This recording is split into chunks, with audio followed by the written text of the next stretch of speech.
નમસ્કાર, આપ જોઈ રહ્યા છો યુટીસી ન્યૂઝ. ન્યાય માટે તમે વાળ કાઢી નાખો કે પછી કપડાં કાઢી નાખો કે પછી ધરણા પર બેસી જાઓ, ન્યાય મેળવવા માટે તમે કતારમાં છો. સાચા ન્યાય માટે જનતા જાગૃત થવી જોઈએ અને પોતાની વાત સત્તાધીશો સામે મૂકવી જોઈએ. આ વાત મૂકવાના ઘણા પ્રકારો છે.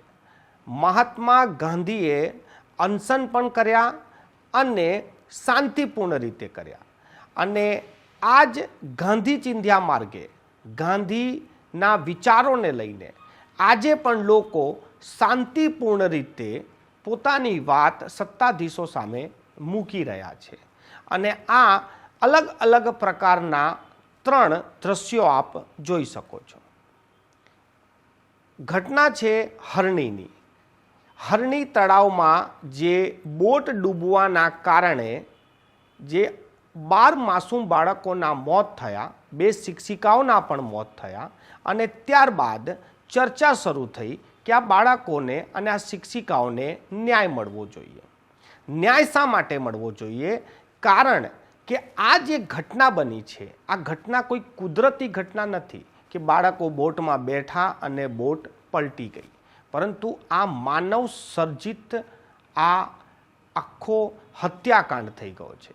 કેમ કે આ તળાવમાં જે બોટની પરવાનગી આપવામાં આવી હતી તે પેડલ બોટ હતી, પરંતુ ત્યાં મોટર બોટ શરૂ થઈ ગઈ. જેને પણ આ તળાવનો કોન્ટ્રાક્ટ આપ્યો હતો અને આ કોન્ટ્રાક્ટની જે નિયમ બનાવ્યા હતા તેમને આ નિયમોનું પાલન કરવું પણ હતું.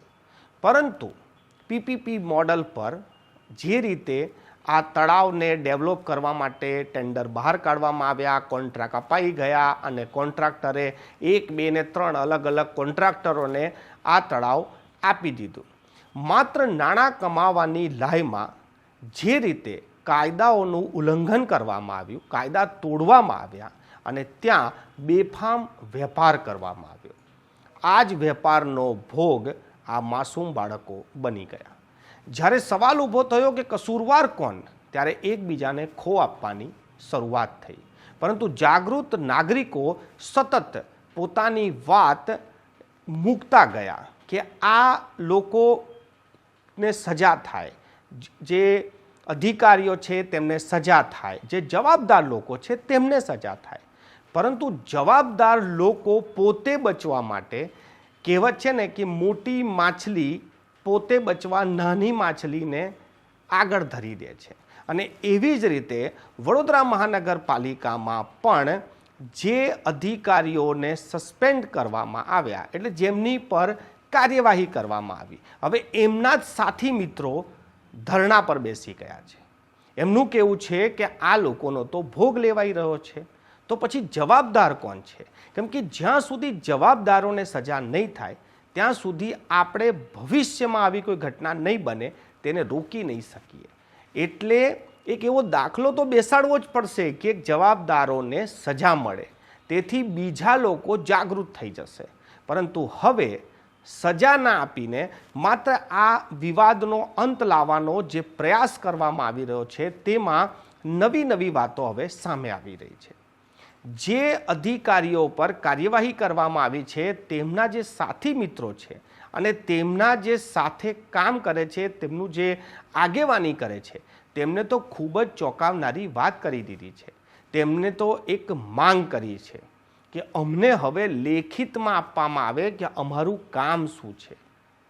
આ ખૂબ જ મહત્વપૂર્ણ માંગ છે.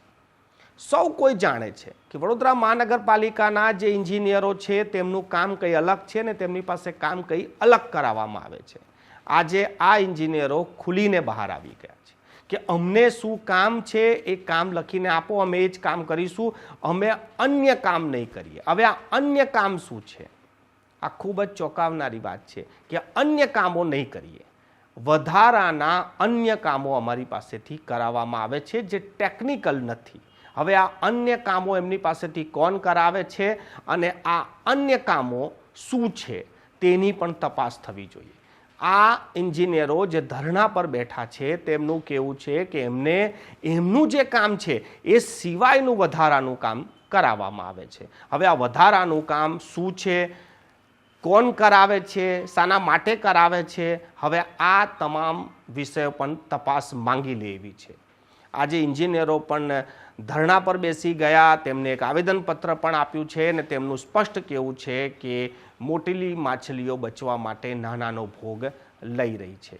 ભોગ તો માસૂમ બાળકોનો લેવાઈ ગયો છે, વડોદરાની જનતાનો વિશ્વાસનો ભોગ લેવાઈ ગયો છે અને હવે આ ભોગ કોને લીધો છે તે કસૂરવાર પોતે બચવા માટે હવે નવી કહાનીઓ ઘડવામાં આવી રહી છે.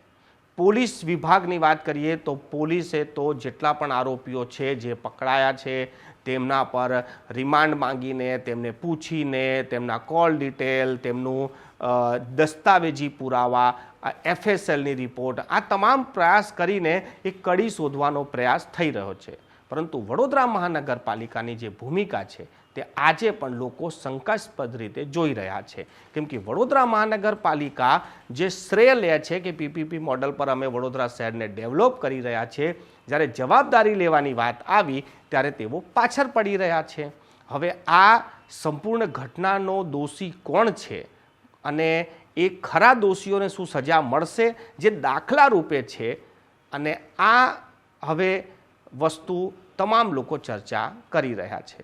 વડોદરા શહેરના જે સમાજસેવીઓ છે, કોઈએ વાળ કઢાઈ નાખ્યા છે તો કોઈએ કપડાં કાઢીને જમીન પર આરોટીને આ પોતાનો વિરોધ નોંધાવ્યો છે. આજે તો કોર્પોરેશનના અધિકારીઓ પણ ધરણા પર બેસી ગયા છે. સવાલ એ જ છે કે 1 મહિનો અને 1 દિવસ થઈ ગયો છે, પરંતુ લોકોને વિશ્વાસ થાય કે સરકાર અને પ્રશાસન જે કોર્પોરેશનનું છે તેમને યોગ્ય કાર્યવાહી કરી છે એવો દાખલો બેસાડવામાં તેઓ ફેલ જ થયા છે.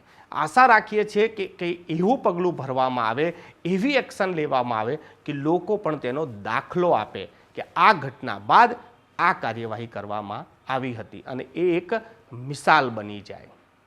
આજ માટે બસ આટલું જ. આ મુદ્દા પર આપ શું વિચારો છો અમને કોમેન્ટ બોક્સમાં કોમેન્ટ જરૂરથી કરશો.